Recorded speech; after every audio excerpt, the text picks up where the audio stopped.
कि कोई भी निर्णय लेने के पहले दोनों पक्ष जरूर सुन लें। ये आजकल किसी के कहीं साथ अन्याय न हो जाए। किसी के साथ अन्याय न हो। ज़्यादातर अक्सर ऐसा होता है, हमसे भी हुआ ये गलती कि शुरुआत में जब हम आए राजनीति में तो हमसे भी गलती हुई कि एक पक्ष जो आया वो इतना रोया, इतना बिलखा कि हमें लगा कि यही इन्हीं के साथ अन्याय हो रहा है, तो हमने निर्णय लिया। तो ये हर नेता को, हर राजनेता को ये जरूर सिद्धांत अपने अंदर लाना चाहिए कि कोई भी निर्णय लेने के पहले दोनों पक्ष को जान के समझ के तभी निर्णय लें, तभी लोगों के साथ न्याय हो सकेगा। अच्छा,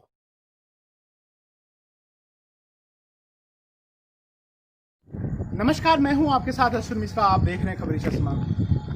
इस समय हम पूर्वांचल की धरती पर निकले हैं, बहुत सारे इंटरव्यू सेगमेंट दिखाए हैं। आज बात करूंगा एक ऐसे क्षेत्र की जो वीवीआईपी है, साथ में वह हमेशा अपने कामों के लिए चर्चित रहती है, चाहे खेल जगत की हो चाहे राजनीति की। उसी एक प्रांगण में आज हूँ जो अमेठी का भूपति है। एक भूपति भवन की बात की जाए, जब देश की आज़ादी से लेके वर्तमान की राजनीति हो या यहाँ से चुने हुए प्रधानमंत्री देश का प्रतिनिधि करते हैं, यही गलियारों से यही कह सकते हैं दिल्ली की राजनीति तय होगी। वर्तमान समय में जो विधायिका हैं यहाँ की महारानी हैं, साथ में युवराज भी आप लोगों के बीच में है। लोगों के बीच में इसलिए उनका मानना है, कई इंटरव्यू में आपने देखा होगा कि देश सेवा करना और उनके लिए काम करना ज़मीन में आना पड़ेगा। ऐसी एक शख्सियत के साथ आज रूबरू कराऊंगा और बताऊंगा कि 2017 के बाद किस तरीके से उन्होंने काम किया, क्या किया। हमारे साथ हैं आनंद विक्रम जी। सर, आपको बहुत बहुत स्वागत है हमारे प्रोग्राम में। सर, हम लोग चलते चलते बात करते हैं। क्या लगता है कि आपको राजनीति इतने सालों में कितनी लगी? क्योंकि आपके बाबा जो यहाँ के बुढ़ऊ महाराज थे, उनके समय में एक अलग राजनीतिक परिवेश था। आपके पिताजी माताजी ने भी देखा होगा, नाना जी भी तो आपके प्रधानमंत्री रहे हैं। अब वर्तमान समय में किस तरीके से देखते हैं कि राजनीति में कितना बदलाव आया? नहीं, राजनीति में तो बहुत बदलाव आया है डेफिनेटली, क्योंकि हमारे बाबा साहब जो कि 1980 के दशक तक राजनीति किए, जी जी, तब से लेकर अभी तक जनसंख्या भी बढ़ी, लोगों की राजनीति करने का तरीका भी बदला और जनता का भी नज़रिया बदला है नेताओं के प्रति। ऐसे में अब पुराने ज़माने की तरह एक जगह बैठ के जो राजनीति हो जाया करती थी, अब वो संभव नहीं है। अच्छा। भले ही यहाँ लोग प्यार से राजकुमार रानी साहब बोला करें, लेकिन जब तक जनता के बीच में आप नहीं जाएंगे तब तक जनता का प्यार आपको नहीं मिलेगा। राजनीति करने के लिए हम लोग को सबको, जैसे आप लोग देख रहे होंगे कि सबको जनता के बीच में जाना है और उनसे जो जुड़ी हुई समस्याएं और मुद्दे हैं, जी जी, उनको जब तक आप नहीं सुधारेंगे तब तक जनता आपसे प्यार नहीं करेगी। अच्छा, ये तो रही राजनीति के बारे में आपने अंदर बताया कि कितना है, कैसा क्या है। अगर मैं बात करूं आपके बचपन की तरफ मैं ले जाना चाहूँ, तो बचपन की यादें कैसी रहीं? कुछ बहुत सारी यादें जो राजनीति से जुड़ी हों, क्योंकि आप एक राज परिवार के साथ साथ एक राजनीति में एक मुख्य भूमिका थी आपके परिवार की। तो कोई ऐसी यादें हों जो आपको प्रेरित करती हो, जो आज आपको बेनिफिट करता हो, वो संस्कार जो आपका है? यादें ये है कि बचपन में थे हम लोग, बहुत छोटे थे, तब हमारे बड़े नाना थे बीपी सिंह जी, उनको गोद लिया गया, मांडा में गए, और जब वो प्रधानमंत्री बने तब हमको याद हैं। और उस समय भी जनता के बीच में जाकर के वो जो लोगों की समस्याओं को सुनना, जी जी, लोगों को, नौजवानों को खास तौर से, वो छोटे छोटे मुद्दों को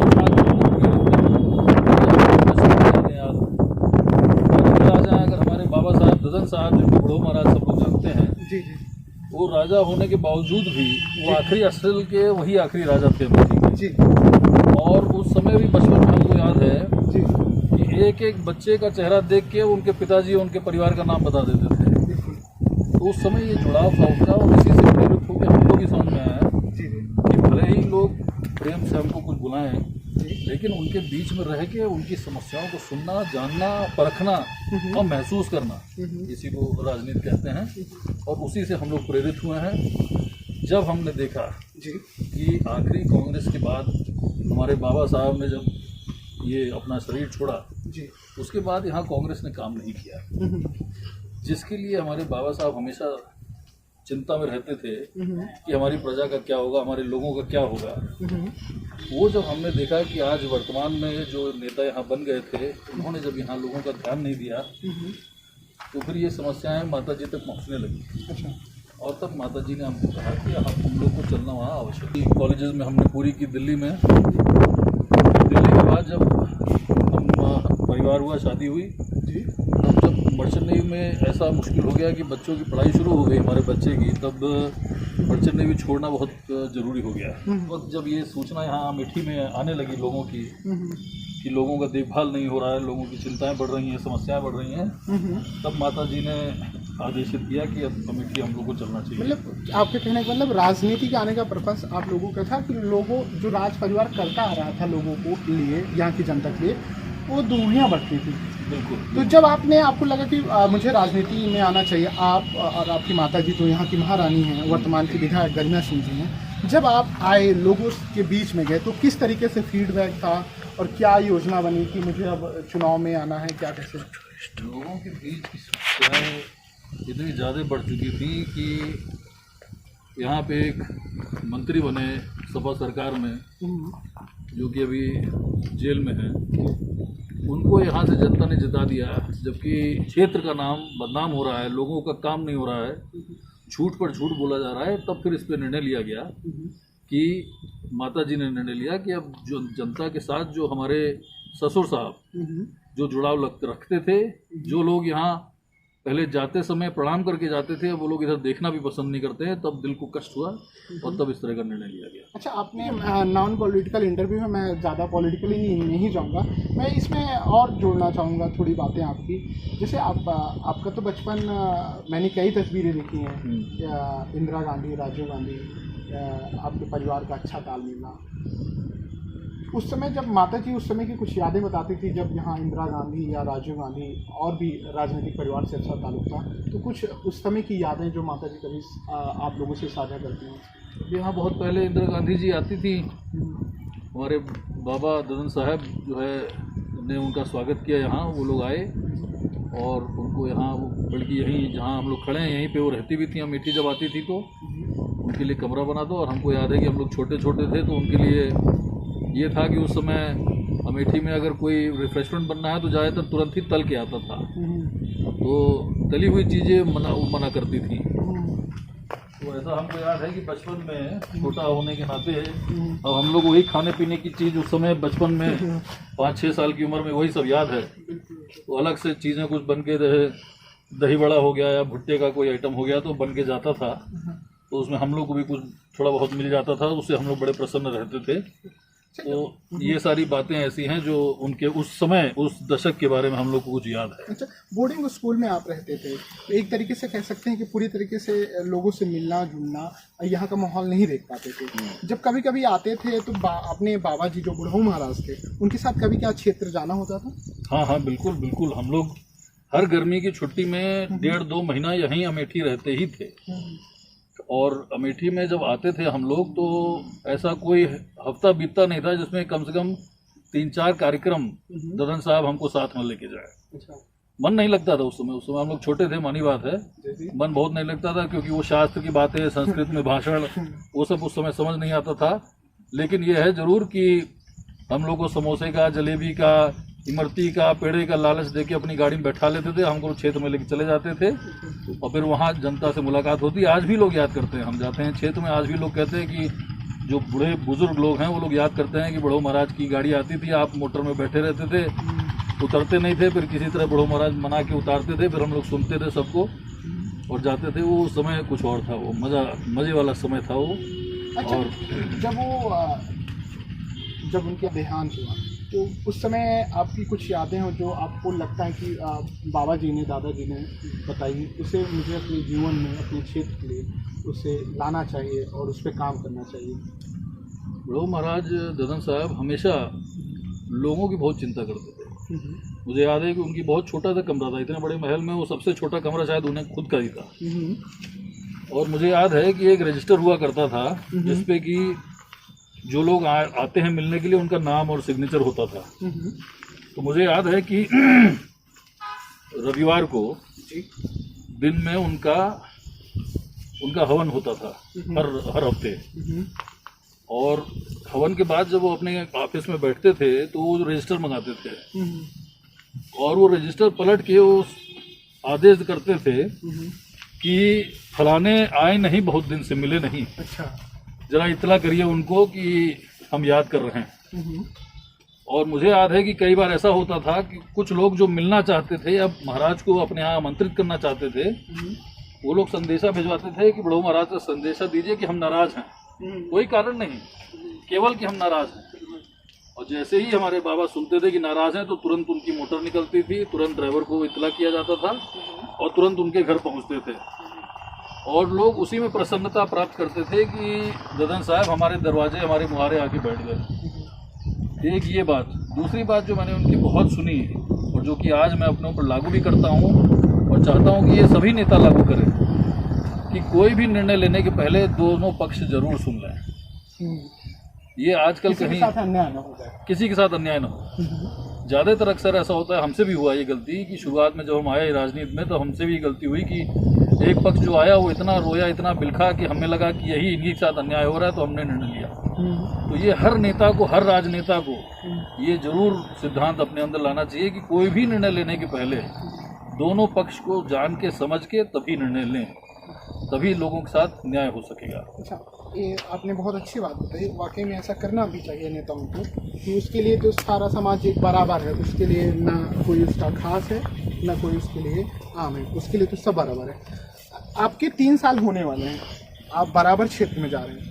अब आपके पास क्या कोई आंकड़ा है या बताना चाहेंगे दर्शकों को कि आपने 3 सालों में कितना काम किया जो नहीं हो पाया था? क्योंकि यहाँ से बहुत सारे विधानसभा चुन के गए हैं, कैबिनेट मंत्री गायत्री की बात की आपने और भी लोगों की बात की, तो कुछ बताएंगे कितने इन 3 सालों में कितने काम हो पाए?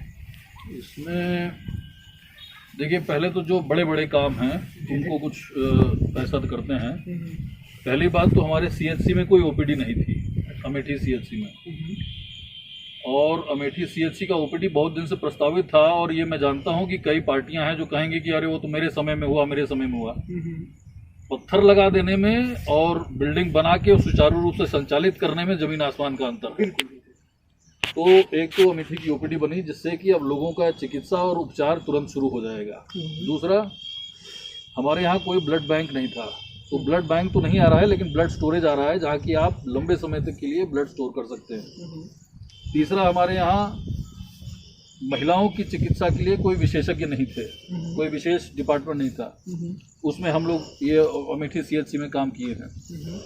तीसरा, हमारे यहाँ बेनीपुर में 8.25 करोड़ 9 करोड़ का एक आयुष अस्पताल जो कि भी बहुत समय से लंबित था, वो भी मेरे ख्याल से 2 तल्ला बन के अब तैयार हो गया है। बाकी उसमें काम बड़ी तेजी से चल रहा है।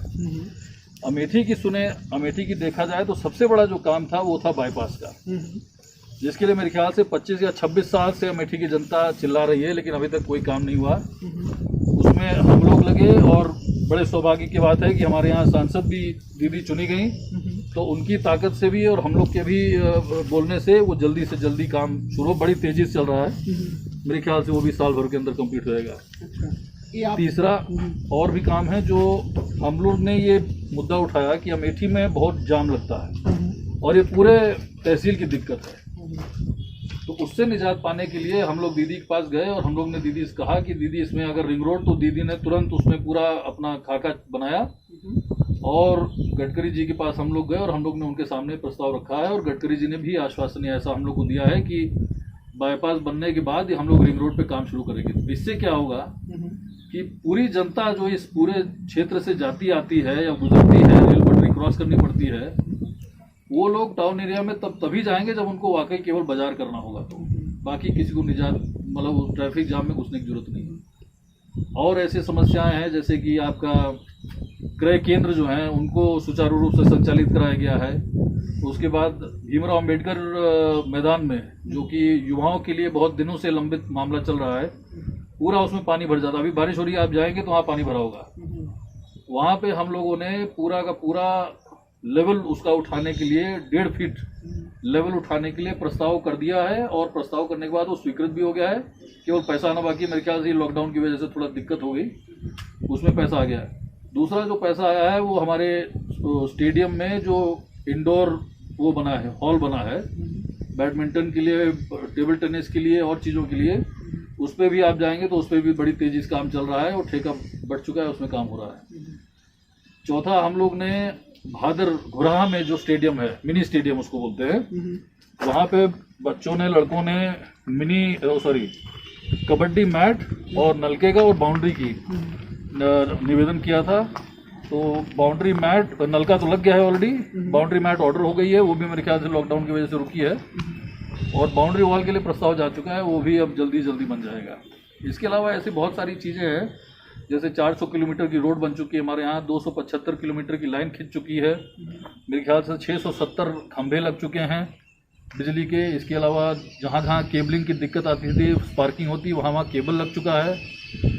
कोई भी ऐसा गांव मेरे ख्याल से अब बचा नहीं है जो कि मेन रोड से जुड़ा ना हो। अच्छा। ये समस्या अभी है कि ऐसे कुछ गांव हैं जहाँ से एक एंट्री तो ऑलरेडी है, लेकिन कुछ पूर्वे नहीं जुड़े हैं, तो उन पूर्वों को जोड़ने का काम लगातार चल रहा है। ज़्यादातर विधायक ये ध्यान देते हैं कि ऐसी जगह रोड दो जहाँ का पत्थर मेन रोड से दिखाई दे, लेकिन इस बात की हम लोग चिंता नहीं करते हैं। हम लोग ने कई ऐसी सड़कें, पिच रोड हो, चाहे इंटरलॉकिंग हो, चाहे खड़ंजा हो, चाहे आरसीसी हो, ये हम लोग ने गांव के अंदर भी दी है कि उसको भले ही गांव के बाहर के लोग ना जाने, लेकिन कम से कम गांव वालों को सुविधा मिल सके। ऐसे बहुत सारे काम हुए हैं और आगे हो रहे हैं, लगातार हो रहे हैं।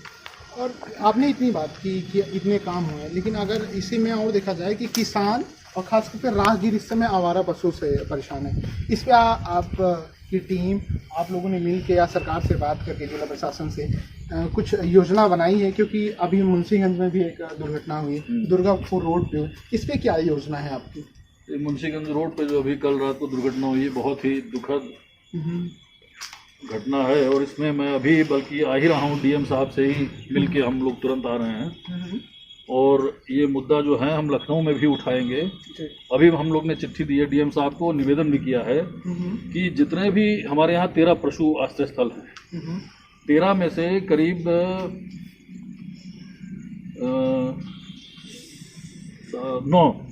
13 में से 9 संचालित हैं, 3 निर्माणाधीन हैं और 2 अभी नहीं चल रहे हैं।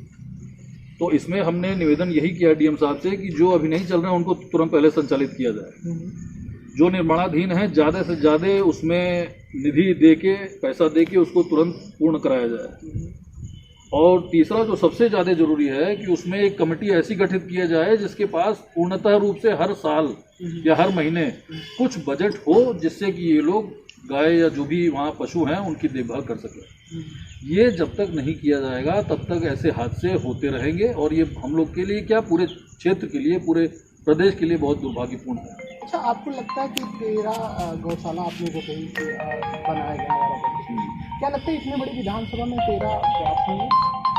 नहीं, 13 पर्याप्त इसलिए होंगे क्योंकि हर ब्लॉक में अगर एक बृहद गौ संरक्षण केंद्र बना दिया जाए तब 13 पर्याप्त होंगे, लेकिन अभी हमारे क्षेत्र में 2 ही बृहद बनाए गए हैं।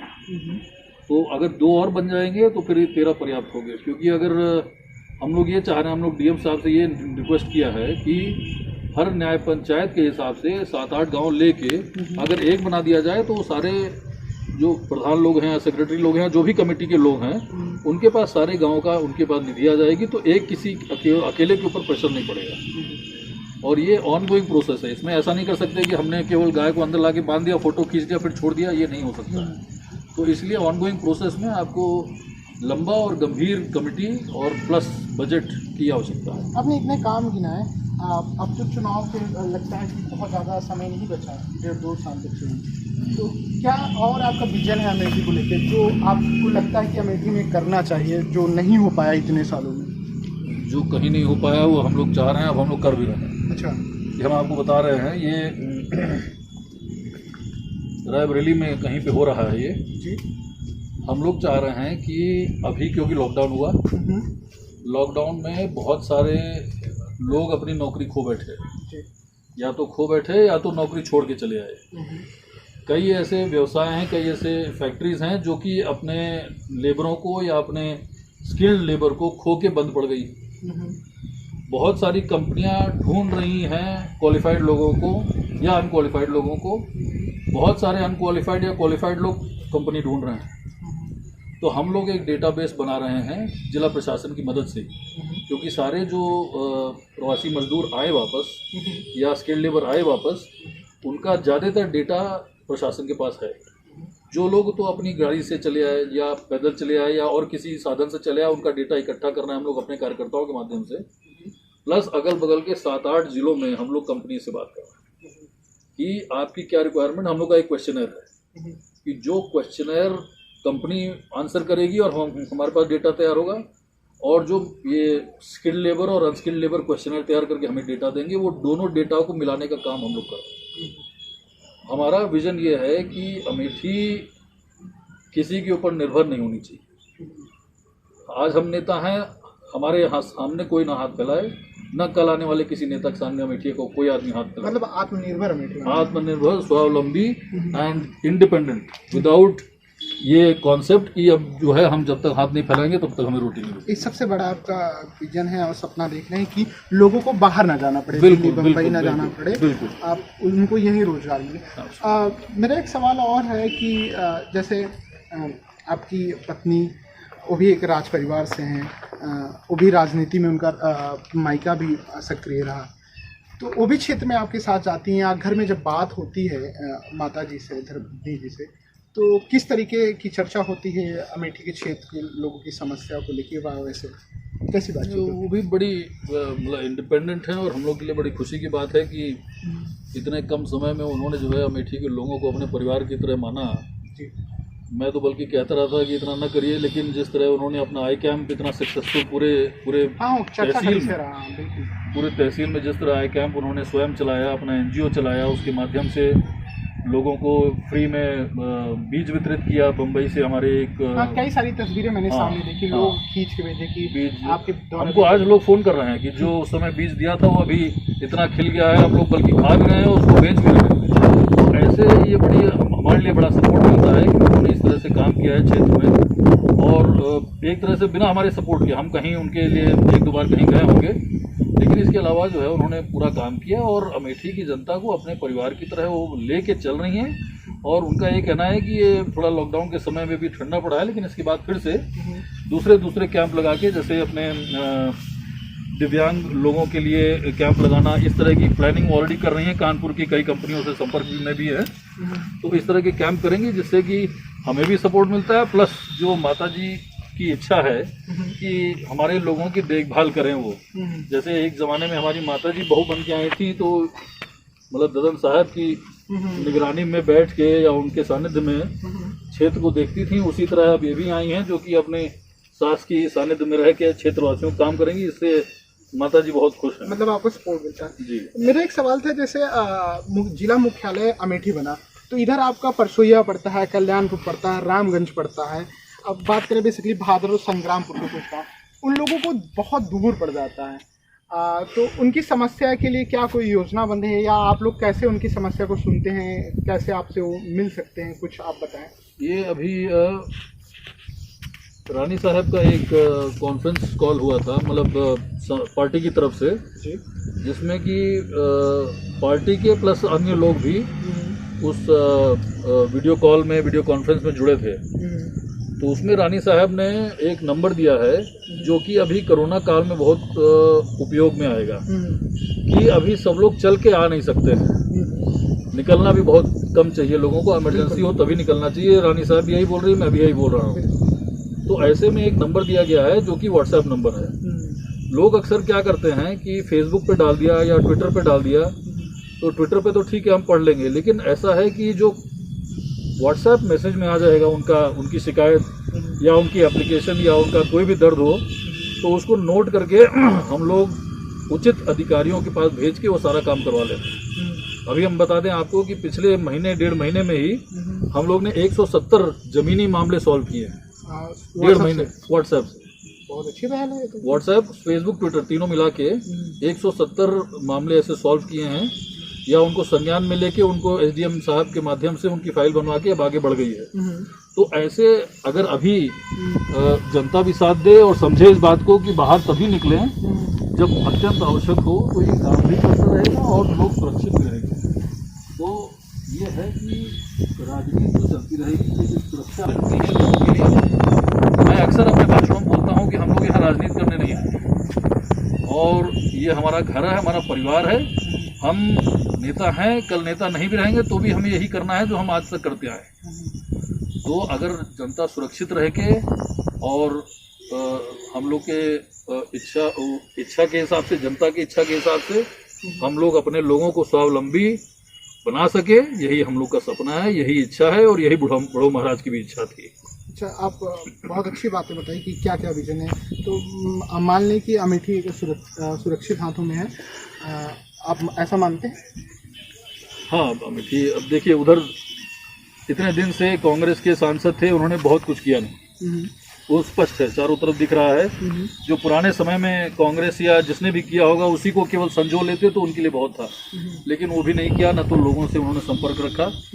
अब आप देखिए कि दीदी जी हैं, स्मृति दीदी जी हैं, वो लॉकडाउन के समय में भी उनका चौपाल जारी है और लोगों से डायरेक्ट रूबरू हो रही हैं कि कोई गो बिटवीन, कोई बीच में कोई दलाल नहीं बन सकता उनके, कि अगर कोई चाहे कि हम भैया हम प्रतिनिधि हैं, हम ही काम करेंगे, आपको आने की जरूरत नहीं, ऐसा नहीं है। डायरेक्ट रूबरू हो रही है। एक दिन में 4-4 चौपाल, 5-5 चौपाल लगाना ये किसी मतलब साधारण काम नहीं है, लेकिन एक किसी केंद्र में 2-2 मंत्रालय का जिम्मेदार कार्यभार प्लस सांसद भी हैं, इसके साथ साथ जो है सांसदी के काम, विकास के काम के साथ साथ लोगों की समस्याएं सुनना, ये बहुत बड़ी बात है। तो मेरे ख्याल से अब अमेठी सुरक्षित हाथों में है। इसके पहले लूटमार मची थी, लूट के सरकारी धन ही चुनाव के वक्त लोगों को दे दिया जाता था मनाने के लिए, वो अब नहीं हो रहा है। अच्छा, 22 का चुनाव किस तरीके से देखते हैं? क्योंकि हम सेगमेंट को समाप्ति की ओर बढ़ रहे हैं, विकास से होगा या किसी पार्टी से आपका कंपटीशन होगा? कोई पार्टी दिख नहीं रही है। आप बताइए, आप लोग पत्रकार हैं, अगर क्षेत्र में अगर कोई पार्टी अगर आपको दिख रही हो तो हमें बताएं।